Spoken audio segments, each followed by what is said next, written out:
안녕하세요. 홀가분한 마음으로 인사를 드리는 40대 초반 여성입니다. 여러분은 혹시 인생에서 드라마틱한 일을 겪어보신 적이 있으신가요? 그런 일을 겪으셨다면 어떤 종류의 일을 겪으셨는지 궁금합니다. 사랑에 관한 일이었는지 아니면 라이벌 관련한 일이었는지요. 저는 살면서 그런 드라마틱한 순간이 오리라고 단 한 번도 생각해보지 않았던 사람이었습니다. 정말 상상조차 못했던 일을 경험했죠. 그 어마어마한 상황에서 혼자 앉아 있을 수는 없어서 이렇게 용기 내어 사연을 공유하고자 합니다. 사연을 전하며 바라는 점이 있다면 내 안의 상처가 함께 훌훌 날아가 버리기를 희망하며 말씀드리고 싶어요. 상처를 함께 가지고 있는 것 같지 않았으면 좋겠습니다. 날아가 줄 이야기를 들려줄 테니 대신 연예인이 되어 평생을 웃겨줄 거예요. 강남 스타일로 세계적인 스타가 된 가수 싸이의 노래 연예인을 알고 계신가요? 그 노래 가사처럼 제 주변에는 마치 연예인처럼 활보하는 사람이 있었거든요. 신기하게도 얼굴을 봤고 그때는 머리색이 그랬다고 한 거야. 그럼에도 불구하고 저를 데려갔고 놀랍게도 그의 시어머니한테 제대로 인사를 했어요. 세상에 정말 이런 일이 있다니 신기해요. 그런 이야기를 제보해야 할 것 같아서 말이에요. 나 자신도 깜짝 놀랐어요. 그 어른을 만난 건 처음이었거든요. 시어머니와 잘 지낼 수 있을지 걱정되네요. 맞아요. 제 예비 시어머니는 그때 매우 활기찬 분이셨어요. 시어머니는 저희가 결혼하기 전에 만났을 때 정말로 특별한 분이셨어요. 저는 결혼 전 예비 시어머니를 처음 만나러 갔을 때의 순간을 아직도 선명히 기억하고 있습니다. 결혼을 한 지 이미 16년이 되었는데 여전히 어른들을 위한 콜라텍이라는 사업이 활발하게 이루어지고 있긴 하지만 16년 전에 더 활발히 운영되고 있었던 것을 기억합니다. 당시에는 각 지역에 콜라텍이나 무도 회장들이 모여있는 장소가 많았는데 그 지역이 예비 시어머니가 사시던 곳이었습니다. 사실 어디서 살든 중요한 것은 아니라고 생각해요. 오히려 예비 시어머니는 그런 지역적인 것에는 별로 신경 쓰지 않는 분이었거든요. 괜한 이야기일지 모르지만 38선을 넘는다면 그것만 아니었으면 상관없다는 식으로요. 하지만 인사를 드리러 가기 전에 제가 당시 남자친구였던 분이 기분 좋게 하고 싶어서 여러분께 이야기를 나누어 보고 싶었습니다. 제 남편이 제게 계속 같은 말을 반복하는 것이에요. 가서 우리 엄마가 하는 말 그냥 다 흘려들어. 엄마가 어디 구경시켜준다고 해도 괜찮다고 하고 알겠지? 절대 구경 가고 싶다는 그런 말 하지 마, 아이. 내가 무슨 어린애도 아니고 뭘 그렇게 걱정을 하고 그래? 아이, 무슨 나폴리탄 괴담도 아니고 그 말을 계속하니까 전 혹여나 제가 불편한데 예비 시어머니가 저한테 부담을 줄까 싶어 자기가 일일이 다 차단하려고 하는 건 줄 알았어요. 남자친구 입장에서는 그러할 수 있는 일이니까요. 별로 대수롭지 않게 생각했었던 거죠. 하지만 예비 시어머니를 만나러 갔던 그날 저는 남자친구가 왜 그렇게 제게 주의를 줬는지 알 수 있었어요. 어머나, 우리 아들내미가 드디어 여자를 데리고 왔네. 나는 얘가 남자 좋아하는 줄. 알겠어요. 아무리 걱정해도 소용없어. 난 남자래, 엄마야. 왜 그러는 거야? 그게 이해가 안 가네. 내가 집에 여자를 데려온 적이 없어서 그런 얘긴가? 내 나이에도 연애 사업을 열심히 하는데 너희 애는 즐거움을 모르는 모양이야. 우선 만나서 반갑다고 해 차분하고 침착한 남자친구와는 달리 예비 시어머니는 손끝까지 에너지로 넘쳐 보였어. 머리는 화려한 보라빛이었고 예사롭지 않은 옷차림까지 한 사람인 걸 한눈에 알 수 있었어. 예비 시어머니는 결혼이 너희 둘이 좋아서 하는 거니 알아서 하라고 했어. 자기는 아들 앞길을 가로막지 않을 거라며 말했지. 이게 의외로 수월하게 진행된다 해서 안심했었어. 그런데 그때 나의 남자친구가 전에 나에게 한 주의 사항인 것 같아. 연신 얘기했던 것을 저는 까먹은 채 예비시 어머니는 그 틈새를 제대로 노렸고 그래서 우리 가족은 함께 식사를 하게 되었습니다. 그럼으로써 나랑 몸을 좀 풀러가 볼래? 몸을 어디서 풀어요? 동네에서는 나를 알아보는 사람들이 많은 편이에요. 동네 사람들도 나를 알아보고 인사도 합니다. 이에 예비 시어머니의 제안에 얼떨결에 알겠다고 했어요.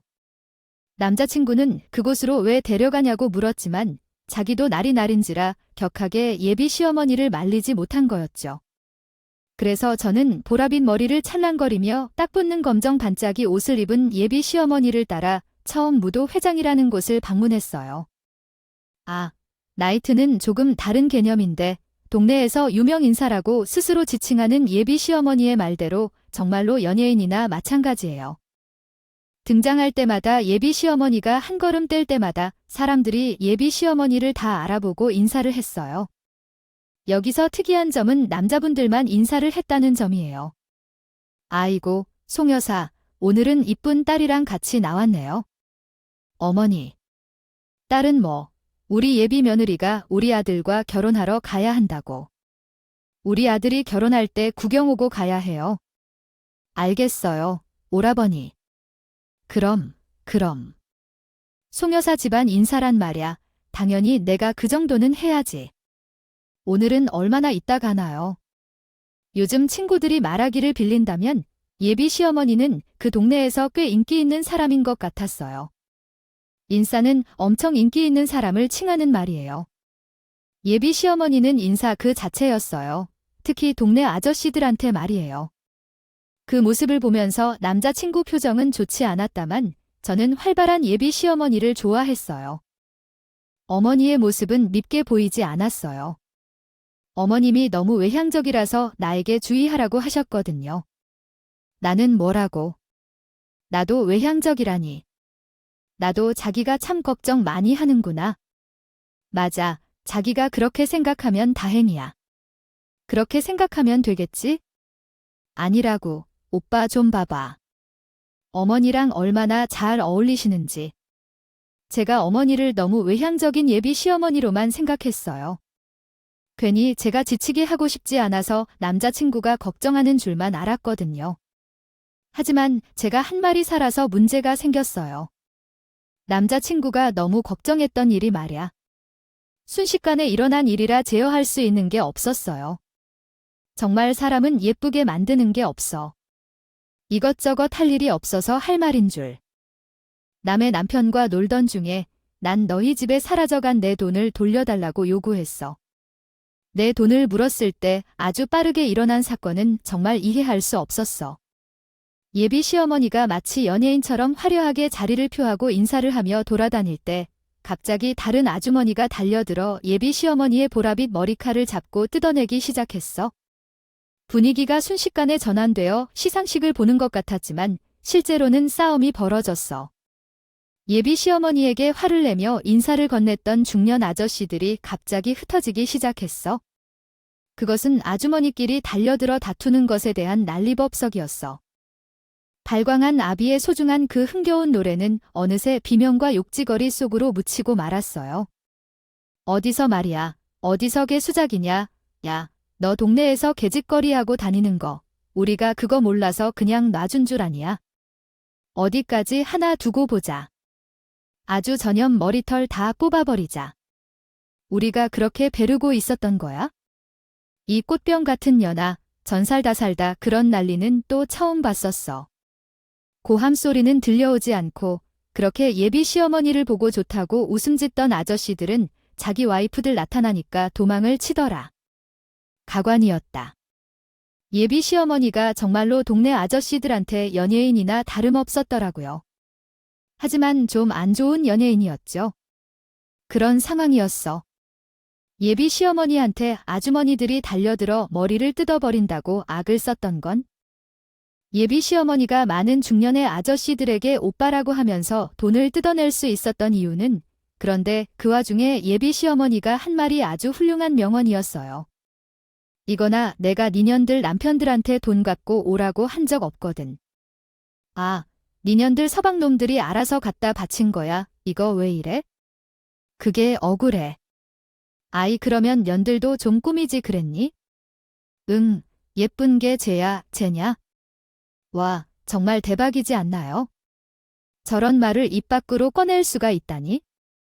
남자친구 표정을 보는데 그 사람 얼굴에서 온갖 절망이 다 느껴졌어요. 정말 절망적이었습니다. 그제야 저 사람이 왜 예비 시어머니한테 저를 데려가는 걸 그렇게 꺼려 했는지 알겠더군요.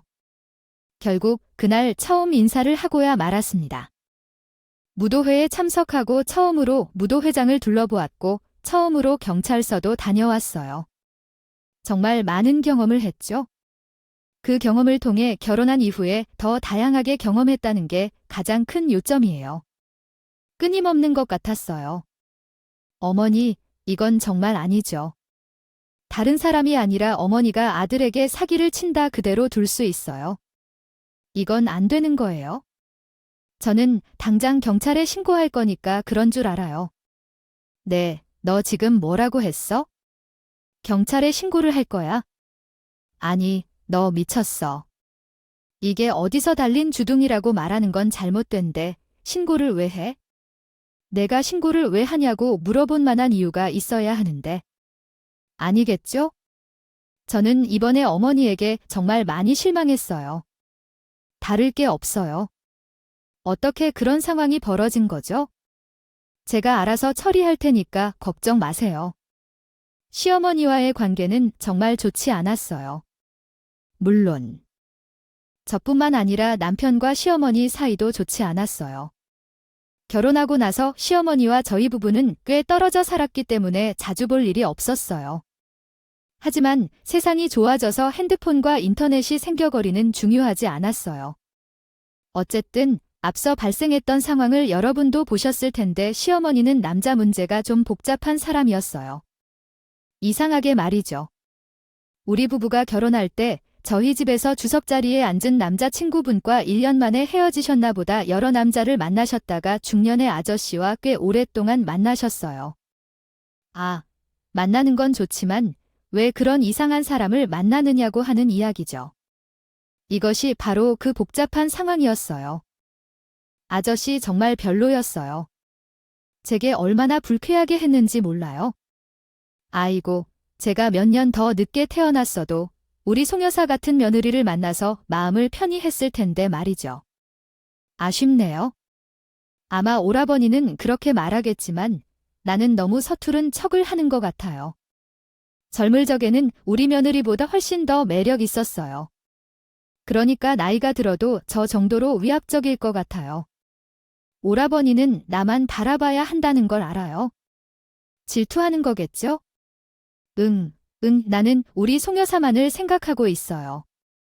아우, 그릴스는 지금도 제 남편과 앉아서 그런 역겨운 소리를 하는 모습이 생각나면 소름이 끼쳐요. 그런 식으로 조금은 애매하게 농담하거나 어색한 말을 하는 사람들이 있잖아요. 그래서 제 남편은 몇 번이나 경고를 해도 마음에 안 들어서요. 저희 부부와 시어머니가 더 멀어졌었어요. 그 과정에서는 고추장 대가리가 나타나고 일이 정말 끊임없이 발생했어요. 세상에 하다하다 그 인간이 저희 남편을 속여서 사기를 친 거예요. 지금 생각해도 보이스피싱과 같은 방식이었어요. 에이, 너희 여행 중일 텐데 정말 죄송해.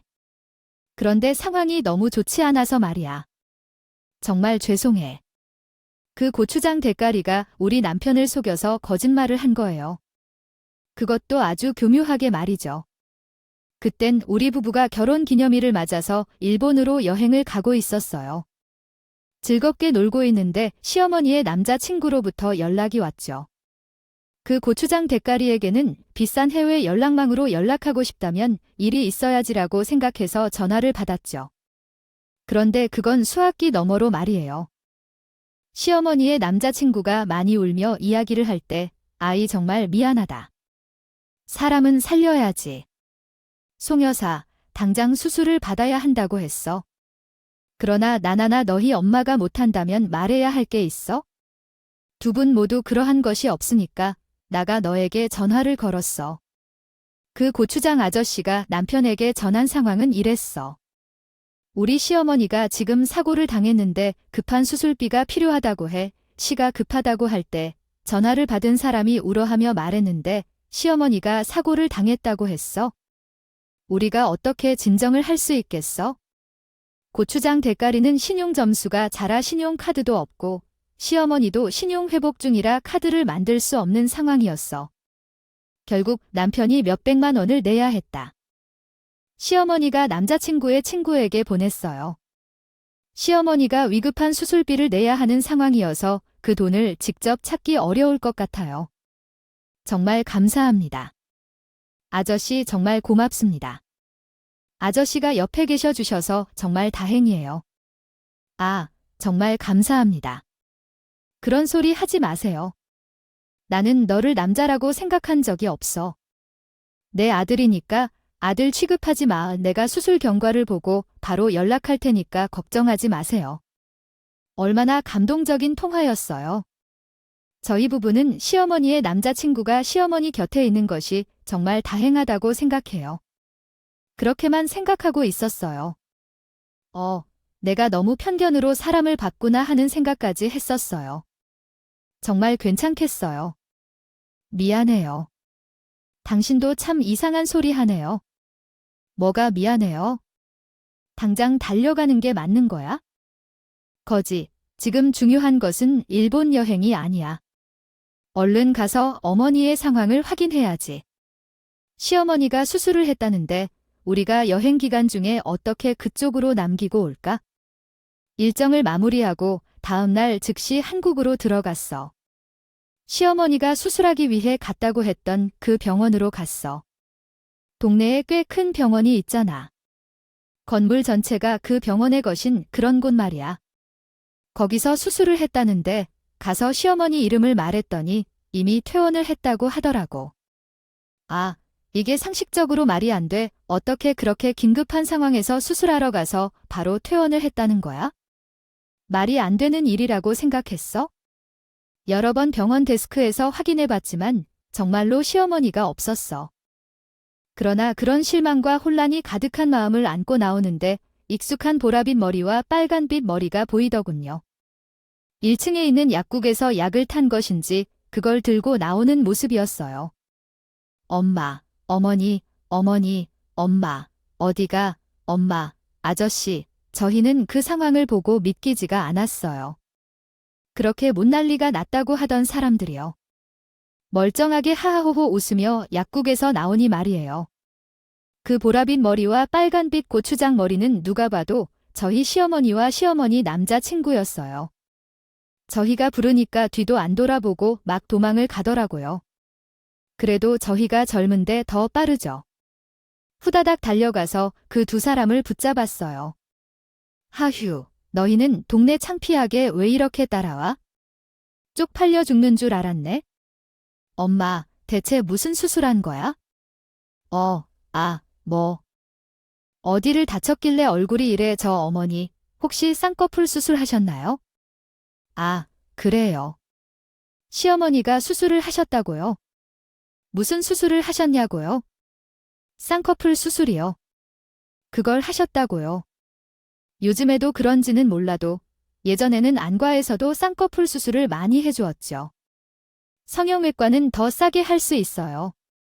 제 친구도 어릴 때 30만 원 정도 주고 안과에서 쌍꺼풀 수술을 받았었어요.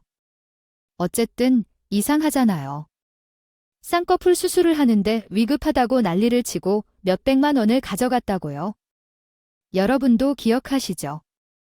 시어머니 남자친구라는 인간이 우리 부부한테 뜯어갔던 그 몇백만 원 말이에요. 대충 상황을 파악한 우리 부부는 화를 내었죠. 저는 다리에 힘까지 풀려서 털썩 주저앉았죠. 아저씨, 그 돈 어디 있어요? 그 돈 어디냐고요? 아이고, 고작 쌍꺼풀 수술이에요. 하나 하는데 저희에게 그 난리를 친 거예요. 이게 위급한 상황이에요. 어디가 위급한 건지 얘기 좀 해봐요.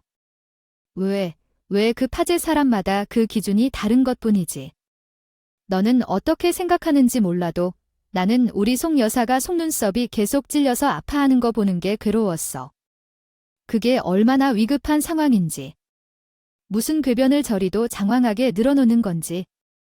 어떻게 사람 목숨을 가지고 그렇게 말도 안 되는 거짓말을 할 수 있는 거냐고. 남편은 더 크게 화를 냈어요. 그랬더니 시어머니가 더 버럭하더라고요. 아, 내가 수술한 거 맞잖아. 내가 수술을 안 했으면 몰라. 그리고 우리 오빠가 내가 쌍수하는 것도 마치 안 깨어날까 봐 무서워서 울었나 보인대. 너희는 그 마음을 예쁘게 못 보고 뭐 사기꾼 너희? 어쩌면은 이러니 이래서. 아들 자식을 키워봤자 소용없다고 하는 거야? 엄마가 속눈썹에 찔려 아프고 얼마나 힘들고 고통스러운지 모르고 이딴 싹수 없는 소리를 하냐고. 말이 안 통하더라고요. 솔직히 저는 거기서 이미 시어머니에게 마음이 다 떴어요. 결혼한 지 2년 만에 말이에요. 남편은 어찌 해야겠는가? 엄마를 얼마나 설득하고 이해하려고 했겠냐고. 마마이 자식이 이러면 미쳤나? 너 그 손 안 나? 지금 뭐 하는 거야? 그 선 안 오냐고. 마마, 이거 와. 너 이거 폭행이야? 폭행이라고. 폭행이라고. 참, 폭행 같은 소리 하네. 그래, 그럼 나랑 이대로 경찰서 가서 서로 각자 이야기하면 되겠네. 아저씨는 나를 폭행죄로 신고하고 나는 아저씨를 사기죄로 신고하고. 그러면 딱 맞아 떨어지겠네? 어디 한번 가보지. 결국 그날 남편이 앞장서서 시어머니 남자친구 뒷목을 잡아 경찰서로 끌고 갔어요. 차를 타고 가는 것이 아니라서 보도를 건너편에 위치한 경찰서까지 걸어갔는데 그때 실갱이를 했네요. 나중에 경찰서에 도착해서 경찰 두 분이 우리 상황을 중지시켰어요. 여기서 요란한 소란을 피우며 도착한 경찰서에서 상황이 크게 변하지 않았죠. 사실 경찰서에서도 딱히 할 수 있는 일이 없었기 때문에요. 경찰관은 이 녀석, 이거 아주 못됐네. 새아버지가 될 사람을 멱살을 잡아 끌고 가다니 라며 말했고 저고소할 거예요. 이 사람을 사기죄로 고소할 수 있어요. 제게 계좌 이체한 내역도 있거든요. 라며 남편은 그 자리에서 고소하겠다고 말했어요. 그러니까 뻔뻔하게 행동한 죄를 했다고요. 굴던 시어머니와 시어머니 남자친구도 추춤을 했더라고요. 정말로 우리 남편이 자기들이 한 짓을 가지고 어떻게 할 거라고 생각하지 못했었나 봐요. 증거도 없는데 무슨 고소를 할 거냐 하길래 남편이 이야기했죠. 원래 사기죄는 한 끗 차인 거 몰라요? 우리 문자 주고받은 것도 있고, 내가 그쪽한테 돈을 보낸 내역도 있는데 당연히 증거야. 차고 넘치지. 남편 말 틀린 거 아니에요? 가족한테 준 것도 아니고 어찌되었든 시어머니 남자친구랑 우리 남편은 남남인 상황이었어요. 그런 상황에서 큰 돈을 일치했고 문자로 시어머니 수술 경과에 대해 주고받았고 거기에 시어머니 남자친구가 한 곱이 넘겼다는 등 그런 소리를 했으니 우리 부부가 그 돈을 받아내려면 받을 수 있는 상황은 이랬습니다. 결국 시어머니에게는 남자친구가 있었어요. 우리 부부에게는 100만 원만 돌려주겠다고 했고 그 하루 사이에 둘이 성형수술을 받고 명품을 샀다더라고요. 남편은 그 자리에서 관계를 끊겠다 선언했고 다시는 만나지 말라고 했어요. 그래서 엄마 옆에 이제 정신이 나갔다 해도 엄마가 좋다는 사람이 있으니 나는 더 이상 개입하지 않겠어요. 우리는 각자의 삶을 살아가자고 결심한 상황이었죠. 남편의 관계 끊기 선언으로 우리 부부는 시어머니와의 유대를 끊고 살아가게 되었어요. 서로를 미워하면서 평생 만나지 않겠다는 생각이 들 정도로 우리는 관계를 끝내려고 했었지만 이야기는 꽤 오랫동안 이어졌어요. 아휴, 고생했다. 뜨끈한 밥과 국 한 숟갈씩 떠 먹는 모습이 좋아 보일 것 같으니 그렇게 살아가는 것이 더 나은 것 같아요. 너희 어머니께서는 마음에 안 드실 수도 있지만 이해해 주세요. 얘들아, 뭐해? 빨리 먹어. 우리 부부가 시어머니와 다시 마주한 것은 저희 어린이 이후 몇 년이 지난 뒤였어요. 우리 친정어머니가 최근에 돌아가셨거든요. 어머니가 돌아가신 사실을 알리기 위해 부고 연락을 받았을 때 아내도 그녀의 집에 있는 어른들한테 연락을 했었어요. 시어머니께서 우리 친정어머니가 돌아가셨다는 소식을 전달했었나 봐요. 친정어머니가 빈소에 도착했을 때 시어머니가 찾아온 것 같아요. 그래서 빨리 좀 먹으라고 했더니 몸축나면 사돈이 마음 편하게 떠날 수 있겠니? 라고 했어. 그래서 빨리 먹어.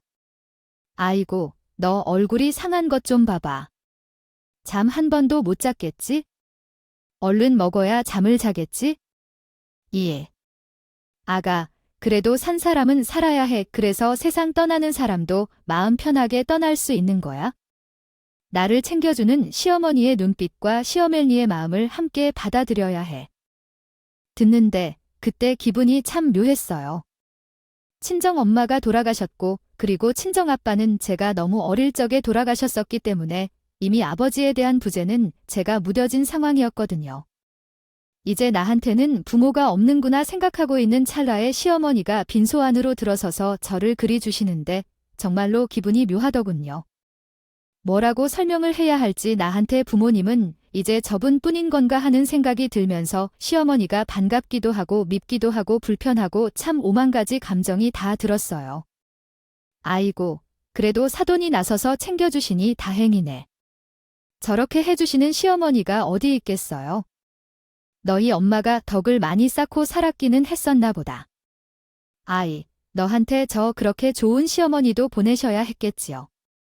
주시고 시어머니는 10여 년 만에 나타나서 묵묵히 우리 친정엄마의 장례 기간을 함께 해주셨어요. 그 모습을 본 친척들과 지인들은 좋은 시어머니라 하며 칭찬을 했죠. 사람들이 그렇게 이야기하니까 저도 그렇게 보인다고 느낍니다. 시어머니에게 다쳤던 마음이 조금은, 아니 아주 조금은 느슨해지는 것 같았어요. 아무래도 연세가 있으시다 보니 밤을 주무실 수는 없으셨지만 아침에 나와서 함께 해주셨죠. 그런 시어머니 모습을 보면서 남편도 마음이 좀 누그러지는 것 같았어요. 내가 같이 가주면 좋은데 나도 간절히 좋지가 않아서 내가 괜히 가면 그게 더 민폐일 것 같아서 사돈한테 정말 좋은 곳으로 가시길 내가 많이 빈다고 꼭 좋은 곳으로 가시라고 같이 전해드려라. 조심히 차에 다녀오세요. 알겠어요. 정말 멀리 오시는 장소까지 거리가 있어서 시어머니께서는 못 오셨어요. 세월이 흐르니 시어머니의 건강 상태도 이전과는 다르게 변했는데요. 관절이 좋지 않아졌다고 하셔서 함께 오지 않으셨어요. 그렇게 친정엄마를 떠나보내는데 눈물로 했었고 저와 남편이 장지에서 돌아와 집에 들어섰을 때 시어머니께서 계시더라고요. 집 안에서는 콩나물국의 향기가 가득 풍겨나오고 있었어요. 아이고, 벌써 들어왔구나. 수고했어요. 수고 많았어요. 잘 다녀오셨다면 좋겠어요. 하고 말씀하시더니 얼른 오셔서 앉으라며 말씀하셨습니다. 예, 아가. 너는 콩나물국을 좋아하잖아. 너무 오랜만에 끓여봤는데 제대로 끓인 건지는 잘 몰라. 그래도 씻기 전에 빨리 와서 먹어야 해. 아이야, 뭐 하는 거니? 어서 와서 앉아. 콩나물 좋아하는 거로 기억되는데 하는 시어머니의 말에 내가 거기서 눈물이 터지기 시작했어요. 콩나물국을 좋아한다고 시댁을 방문한 그날의 이야기를 하고 싶은데 그날 시어머니가 콩나물국을 먹고 싶어 한다는 것을 알고 나를 위해 국밥집으로 데려다 주셨고 그 이후에 무도회장을 방문했습니다. 어쨌든 시어머니가 내가 좋아하는 음식을 기억하고 계신 것 같아서 감동하여 눈물이 터졌는데 한 번 터진 눈물은 멈추지 않았어요. 소리내어 울음을 참을 수 없을 정도로 흐느껴서 어린아이처럼 울었죠. 남편 또한 나를 보며 눈시울이 붉어졌습니다. 시어머니께서 눈물샘이 터진 우리 부부를 위해 식탁에 앉으라고 하신 순간 16년 만에 처음으로 시어머니가 음식을 차려주신 일이었습니다. 급하게 먹으라며 한 숟가락으로 국을 떠보라고 하셨는데 빨리 먹으라고 재촉하시며 너희 언제까지 울 거니 하셨어요. 아유, 급하게 먹으면 맛이 덜하기 때문에 조바심이 나서 그랬습니다. 얼른 먹자는데 조금 이상하더라고요. 눈물을 흘리는 저와 남편의 감정을 아무렇게도 생각하지 않고 계속해서 국을 먹으라고 하는데 나중에는 짜증이 나는 것처럼 국을 강요하는 시어머니가 이상하게 느껴졌어요. 시어머니는 특히 제게 국을 먹으라고 난리를 쳤거든요. 그래서 등골이 오싹해지는 동안 정신이 번쩍 들었어요. 그런 다음에야 제 앞에 있는 노인이 좀 이상하게 보였어요. 제 앞에 있는 국을 남편의 국과 바꾸었더니 시어머니가 당황해했어요. 아이고야, 내가 너에게 더 많이 국물이란 건 더 넣은 건데 왜 바꾸고 그래? 내가 제일 힘들었을 것 같은데 바꾸지 말고 그냥 먹어보라고 말하면서요. 이상했어요. 나중에 가서 이야기해보니 남편도 같은 느낌을 받았다고 했어요. 콩나물국 안에 홍추가 들어간 것도 아니었고 실고추도 아니었는데 빨간 실과 같은 것이 보였어요. 그것을 건져보니 실이 아니라 빨간 머리카락이 있었어요. 그러자 저는 식탁 밑으로 남편을 툭 쳤어요. 남편이 저를 바라봤을 것이고 제가 정말 찰나의 눈짓으로 남편에게 직원 아니야라는 신호를 보냈어요. 남편이 알아들지 못할까 두려웠지만 남편이 알아챈 것으로 확인했고 그 후에는 티 내지 않고 조심스레 일어나 눈물을 훔쳐오겠다며 화장실로 갔어요. 그곳에서 경찰에 신고했습니다. 아니요. 제가 아이네들을 세탁기에 넣어서 문제가 있는 것 같아서 그것을 고치려고 하고 있었던 거예요. 아이가 누가 세탁기 통 안으로 들어가 있는지요. 세탁기를 고치니까 말이 되는 소리를 하고 역시나 그 빨간색 머리카락의 주인은 헤어진 줄로만 알았던 시어머니의 남자친구, 고추장 대깔이 있어요. 소름 끼치는데도 그 사람은 저희 집 다용도실에 숨어 있었어요. 재구가 좀 외손한 사람이었는데 세탁기 안에 들어가서 숨어 있었다고 해요. 제가 경찰에 신고했다는 사실을 남편에게 알리고 나서 남편이 시어머니에게 아무렇지 않게 물었거든요. 거기서 시어머니가 연기를 끝까지 하지 못하고 들킬 만한 거예요. 그 빨간 머리 아저씨는 어디 있어? 뭐, 얘가 지금 무슨 소리를 하고 있는 거야? 나 그 사람이랑 헤어진 지가 언제인데 아직도 그 사람 얘기를 하니? 내가 헤어졌으니까 사돈 장례식에도 나 혼자 간 거지. 아니 그래? 아이고, 참네. 너는 갑자기 무슨 이상한 소리를 다 하느냐? 거기서부터 이상했어요. 자기 엄마가 이상하다는 걸 눈치챈 남편님. 엄마가 그런 국을 먹어보라면서 제 앞에 놓였던 국을 시어머니한테 밀었지? 그랬더니 시어머니가 싫다고 거절하다가 그 국그릇을 밀어버리며 국그릇을 깨뜨린 거예요. 그때 남편이랑 제가 정확히 이건 먹으면 안 되는 거였다 하고 말이에요. 당신, 현관 막아. 지금부터 이 집에서 아무도 못 나간다. 얘가 지금 뭐 하는 거야? 너희들, 지금 뭐 하니? 너희 뭐 정신이 어떻게 된 거야? 먹으라는 국나 먹고 왜 난리 들리니? 거기는 왜 가? 내가 정말 미치겠네. 그때부터 저는 현관문을 막아서고 남편은 집안을 다 뒤졌어요. 그러다 남편이 다용도실로 향했고 남편은 시어머니의 바지 가랑이를 붙잡고 매달리는 시어머니를 밀쳐내고서 남편은 그 고추장 대가리를 찾아냈어요. 저희 집 세탁기에 숨어있던 시어머니의 남자친구 말이죠. 경찰이 왔을 때 시어머니와 남자친구를 데리고 우리 부부는 다시 경찰서로 향했어요. 제 인생에서 경찰서를 그렇게 자주 가게 될 줄은 전혀 생각도 못했는데요. 시어머니를 만날 때마다 경찰서에 갔던 것 같아요. 어쨌든 경찰서에 가서 시어머니와 남자친구는 자신들이 저지른 행동에 대해 반성했어요. 얘들은 내가 누군가를 사귀는 것을 싫어해서 그냥 없다고 한 거예요. 다른 의도가 있었을지도 모르겠어요. 경찰관들이 영원히 연애하지 말라거나 실없이 헤어질 준비가 될 일이니 말이에요. 우리가 서로 얼마나 좋아하면 오래 이어갈 수 있을까요?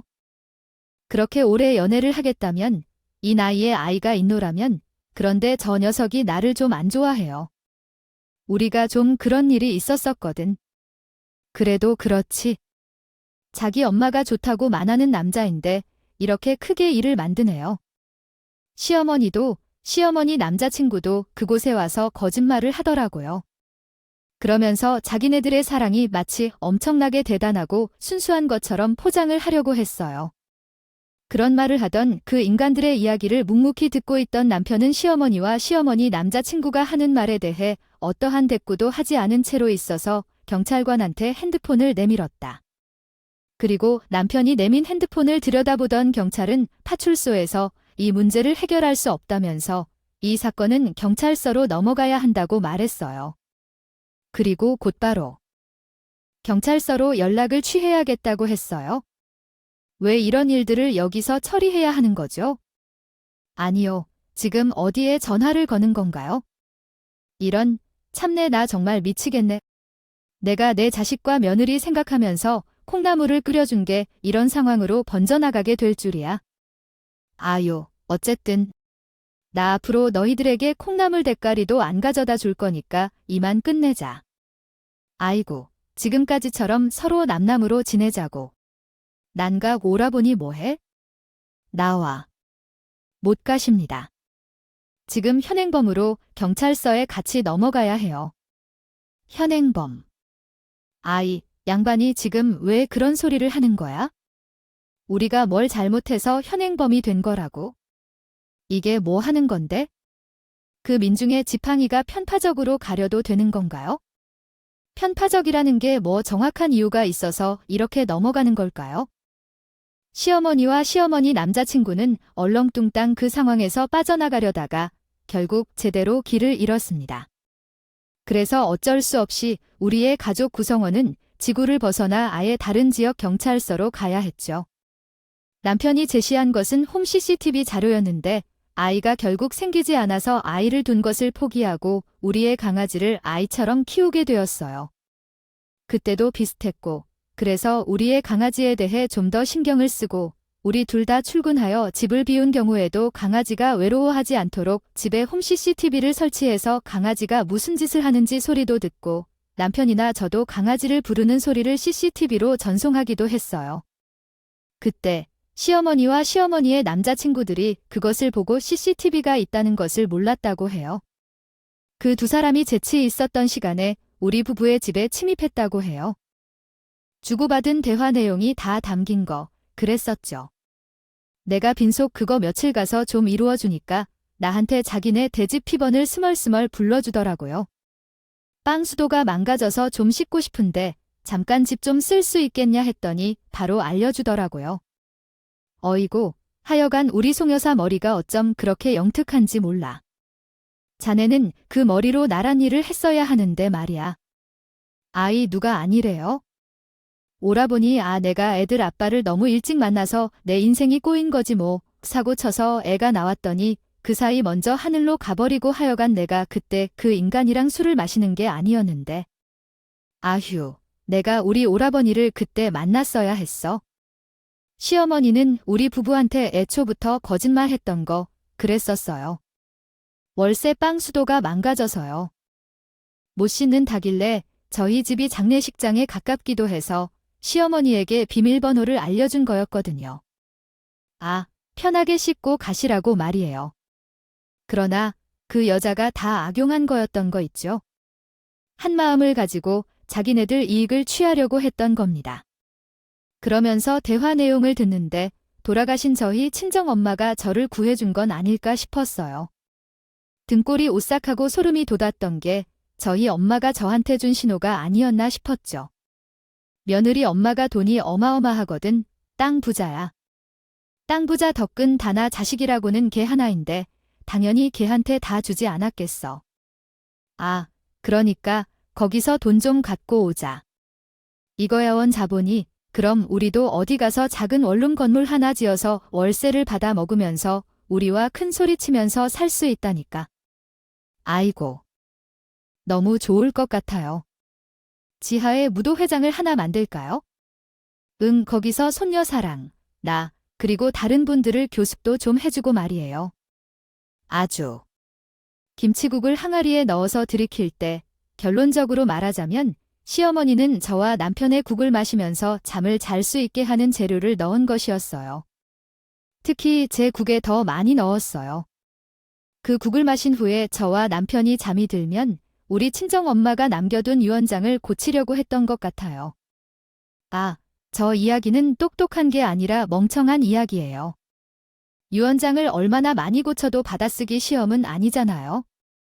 줄 찍찍 긋고 고치는 걸로 그 내용 그대로 되는 게 아니잖아요. 누가 보나 고친 걸 알 수 있는데 그래요? 결국에는 모든 증거가 밝혀졌고 시어머니와 그 남자친구는 그 자리에서 구속되었어요. 그런데 더 웃긴 게 뭔 줄 알아요?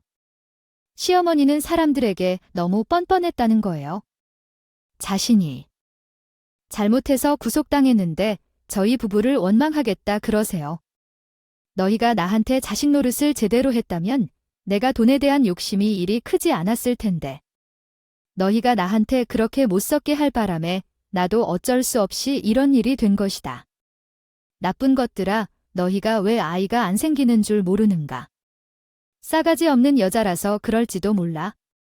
조용히 좀 하세요. 여기 아줌마 혼자 있어요. 뭘 잘했다고 이러는 거예요? 어휴, 어휴, 어휴. 어디서 싸가지 없게 한숨 쉬는데 너무한 거 아니냐?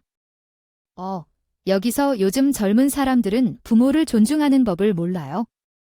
얘야, 너희들 어디 가냐고? 나쁜 것들아, 어디 가는 거냐고? 시어머니는 방언인 것처럼 쉴 새 없이 저희 부부를 향해 악담을 퍼부었어요. 다른 게 아니라 저희 부부가 아이를 가지 못하는 데까지 악담을 퍼붓치는 시어머니의 발언 때문에 남편이 정신을 제대로 차렸고 만 거예요. 나쁜 것들아. 당신과 합의해 주려는 생각은 없어. 용서해 주세요. 헛소리를 말하지 말라고 그러고 있어. 그렇게 할 거야? 애미애비가 없는 사람으로 살게. 차라리 그렇게 살면 더 속 편하고 낫겠어. 엄마, 정말로 이러는 거 아니야? 이렇게 하는 건 사람의 심리를 고려해야 해. 형사님, 그 사람들은 무조건 명령을 받게 해주세요. 명령이라고 하니까 왜 내가 지금 시키는 걸 따라야 해?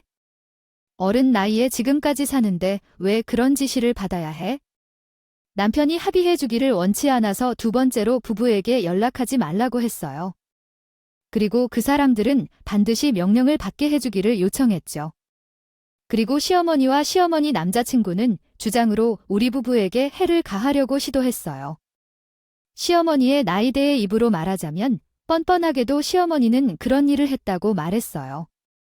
안에서도 저희 부부에게 편지를 보내주세요. 이번에는 영지금을 좀 넣어달라고 하더라고요. 솔직히 말하면 제 입장에서는 없는 죄라도 만들어서 시어머니가 평생 그 안에 있게 하고 싶어요. 하지만 그러면 저도 똑같은 사람이 되는 거니까 그냥 남편이나 저나 시어머니는 존재를 무시하고 살려고 해요. 그게 시어머니한테 가장 잔인한 벌일 수 있는 말이에요. 그리고 무엇보다도 지금 우리 부부에게 그게 중요한 게 아닌 상황이거든요. 정말 중요하고 소중한 일이 생겼다고 할까요?